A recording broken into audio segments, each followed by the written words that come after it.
자, 두 번째 시간입니다. 저번 시간에 했었던 거는 어떻게 다 숙지가 되셨습니까? 한 가지 이제 충고를 드리자면은, 영상만 보고 하면은 절대로 실력이 안 늘어요. 영상 한번 보고, 그 까먹었다가 이제 해봐야지 하면 안 되니까 반복 숙달이 꼭 필요합니다. 자, 첫 번째 시간에서 두 번째 시간. 이번에는, 작성한 형태의 다양한 구멍을 작성하는 구멍 명령에 대해서 알아보겠습니다. 자, 구멍 명령은 create에 보시면 여기 홀이라는 명령이 존재하게 되는데, 자, 여기 홀이라는 명령으로 우리가 하게 됩니다. 그죠? 근데 자, 홀 명령은 잘못 오해하게 되면 홀 명령을 눌렀을 때는 자, 멀티홀 단일 홀이 있는데, 자, 이 홀로는 작성하기가 조금 애매하고 까다로워요. 이 리퍼런스를 이렇게 해가지고 왜 안 눌러져 이거? 8 플러스 8 해가지고 하는데, 자, 솔직히 고백하자면은 저는 홀을 at 홀 이렇게 스케치 없이 홀은 거의 안 하는 편입니다. 그럼 어떻게 하느냐?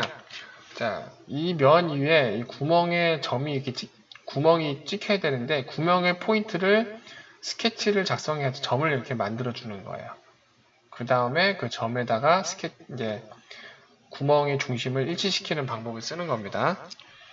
자, 이 도면을 봤더니 70, 65인데 여기 보시면은 7.5, 7.5, 7.5, 7.5, 7.5씩 떨어져 있네요. 우연일까요? 자, 그래서 작성해 볼게요. 자, 윗면을 선택해서 마우스 오른쪽 버튼 크리에이트 스케치. 자, 그 다음에 어차피 중앙에서 뻗어나가는 것도 이제 7.5씩 떨어져 있으니까 중앙에서 똑같이 이제 사각형이 작성되는 건 똑같아요. 그래서 저번 시간에 했던 것처럼 센터 렉탱글을 이용해서 쫙 빼서 적당히 찍으신 다음에 자, 7.5씩 떨어져 있다고 했죠. 이번 시간에는 이제 저번 시간에는 하나씩 찍어서 치수를 입력하는 걸 했습니다만은 이번에는 그 두 개의 평행한 모서리를 찍어서 폭치수를 작성하는 것을 보여드릴게요. 자, 치수 명령을 클릭을 해서 위쪽 모서리를 선택하고 아래쪽 모서리를 선택하면은 자, 평행한 선일 경우에는 이 두 선의 폭치수가 나오게 됩니다. 클릭해서 7.5라고 입력하고 엔터를 치면 돼요. 그리고 자, 이쪽도 찍어서 7.5라고 입력을 합니다. 이쪽은 해줄 필요 없죠. 왜냐? 자, 원점에 대해서 똑같이 뻗어나왔기 때문에 어차피 이쪽은 대칭 관계가 되어 있을 수밖에 없어요. 사실 처음 하시는 분은 뭔 소리야? 라고 하실 수 있는데 일단 저를 믿고 그냥 따라오세요. 자, 이렇게 됐으면은 뭐 피니시 스케치를 해도 되고 아니면은 솔리드에서 바로 홀 명령을 클릭하셔도 됩니다. 그래서 자, 구멍을 작성하는 순서는 다음과 같습니다. 홀 스케치를 먼저 작성을 하고 홀 명령을 실행한 다음에 자, 플레이스 스케치 포인트를 자, 요 끝점 있죠, 여기 하나 찍어주는 거예요. 하나, 둘, 이렇게 찍어주면은 플레이스먼트가 자동으로 프롬 스케치로 이제 인식이 돼요. 이렇게 셋, 넷. 이게 너무 크죠? 이게 아까 얼마였지? 여기 4.5예요. 그래서 자, 구멍의 직경은 여기 보시면은 여기 있는 그림이 우리가 작성하려는 구멍의 형태를 지정하는 거거든요. 구멍의 직경은 요겁니다. 25로 되어 있네요. 어쩐지 너무 크더라. 싹 긁어서 4.5로 바꿔줍니다. 그리고 구멍이 보면은 이렇게 관통 구멍이니까 지금 현재 25mm만큼 이렇게 가게 되어 있죠. 자, 여기서 이 구멍을 관통시키려면은 자, extend 범위 옵션에서 자, distance를 all로 바꿔주면 됩니다. 이렇게. 그럼 관통이에요. 이 관통 옵션은 두께가 얼마나 되든지 무조건 관통입니다. 그래서 관통 구멍일 때는 무조건 이걸 해주는 게 좋아요. 자, 그러면 OK 버튼을 클릭해서 작성을 마칩니다. 자, 그러면 작성이 됐어요. 근데 신기하게 아까 스케치가 사라졌죠? 생각해보면 처음에 돌출했을 때도 돌출용 스케치를 그렸는데 돌출하니까 스케치가 사라졌어요. 이게 왜 그러냐면은 어떠한 스케치를 작성하고 나서 그 스케치를 이용해서 피처를 작성하게 되면은 그 스케치는 자동적으로 사라지게 됩니다. 삭제되는 건 아니고 잠깐 숨는 거예요. 요거에 대해서도 나중에 설명을 드릴게요. 뭐 벌써부터 이걸 다 할 필요는 없지. 자, 그러면은 자 마지막입니다.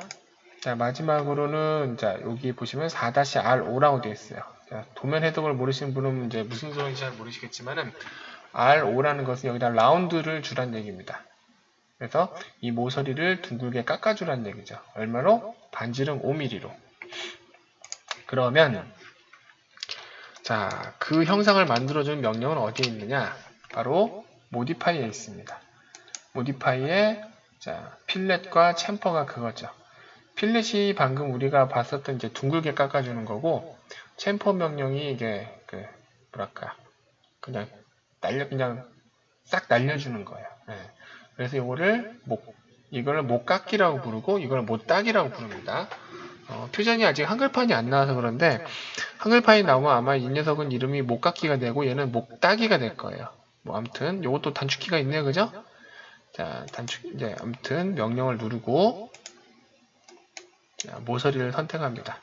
요 모서리 선택하는 거 이렇게 하나, 둘, 화면을 싹 돌려서 셋,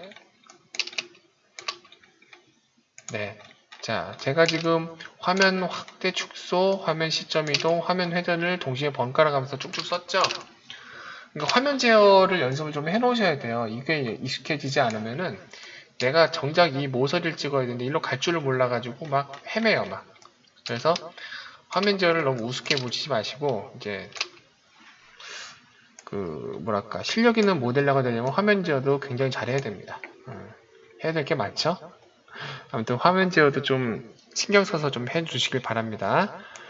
자, 그리고 반지름이 5있으니까 반지름 어디에 입력하느냐? 여기에요. 필렛에 4H 해놓고 반지름이 지금 빵이 돼 있죠? 약 긁어서 반지름을 5라고 입력합니다. 그러면은 자, 얘가 어떻게 돼요? 둥글게 되죠? OK 버튼을 누르면은 자, 이렇게 작성이 완료가 돼요. 자, 그러면은 요거를 이제 작성을 완료했으니까 파일을 저장을 좀 해놓을게요. 근데 퓨전 360은 다른 프로그램과 달리 이게 내 컴퓨터에다 파일이 저장되는 게 아니에요. 어디에 저장되는 거냐면은 이게 클라우드 서버에 저장이 됩니다. 무슨 소리인지 모르시는 분도 계시겠죠? 이게 구글 독스처럼 이 파일의 존재가 내 컴퓨터에 있는 것이 아니라 그 온라인, 즉 오토데스크 서버에 이제 등록을 해놓는 거라고 보시면 됩니다. 자, 그래서 저장을 어떻게 하냐면은 일단 저장될 위치를 지정하기 전에 우리가 데이터 패널부터 좀 알아야 돼요. 자, 데이터 패널 눌러볼게요. 자, 데이터 패널을 누르면은 이렇게 자기 계정 이름하고 프로젝트들이 나오게 됩니다. 저는 이제 퓨전을 쓴 지 오래돼서 프로젝트들이 좀 많은데 아마 여러분들 처음 하시게 되면은 이제 프로젝트가 my reset data 이거는 최근 내가 연 파일 목록이고 그 다음에 뭐 누구누구.점 퍼스트 프로젝트가 있고 밑에는 이제 라이브러리 그 다음에 샘플 파일들이 이렇게 있을 겁니다. 그래서 자, 만약에 내가 이제 프로젝트를 하나 만들어야 돼요. 뭐 누구누구.점 퍼스트 프로젝트 하면 그냥 그걸로 해도 되는데 아니면은 자, 여기 있는 뉴 프로젝트를 눌러주세요. 그래서 프로젝트의 이름을 지정합니다. 퓨전 연습. 자, 그럼 프로젝트가 만들어져요. 그러면 이 프로젝트를 더블 클릭해서 들어갑니다. 그럼 이 프로젝트 안을 이제 그 윈도우 탐색키처럼 자유롭게 쓰시면 돼요. 폴더를 여기다 만드시거나 폴더 안에 서브 폴더를 만드시거나 뭐 이런 식으로 아니면 여기다 파일을 그냥 저장해도 되고 자, 어떻게 저장하느냐 일단은 폴더를 하나 만들어 볼게요. 자, 뉴 폴더 그래서 뭐 솔리드 모델링 그래서 자, 솔리드 모델링 더블 클릭해서 이렇게 들어가요. 자, 그래서 데이터 패널에서 자, 내가 저장될 파일의 위치를 안으로 들어간 다음에 저장 버튼을 누르게 되면은 로케이션이 자동으로 이렇게 되게 됩니다. 근데 무조건 이렇게 되느냐? 그건 아니고 여기 이 버튼을 눌러서 여기서 바꿀 수 있는데 그거보다는 이게 좀 편할 거예요. 내가 데이터 패널에서 위치 이제 딱 잡아놓고 그 다음에 들어가시면 돼요. 자, 저장. 그 다음에 뭐라고 해야 되나? 1번 과제? 1번 과제. 자, 이렇게 해서 세이브 명령을 누르시면 됩니다. 자, 그러면은 이렇게 여기에 이제 1번 과제가 이렇게 저장이 되게 돼요. 이걸 나중에 이제 뭐 제출을 해야 되거나 아니면 오프라인으로 이렇게 꼭 저장을 해야 될 때는 익스포트를 사용해야 되는데 그거에 대해서는 이제 차근차근 제가 설명을 드리도록 할게요. 자, 그러면 이제 첫 번째 과제가 이제 완료가 됐죠? 그러면 이번 시간은 여기까지 하고 다음 시간부터 이제 계속 새로운 예제를 가지고 새로운 기능들을 알아보도록 할게요.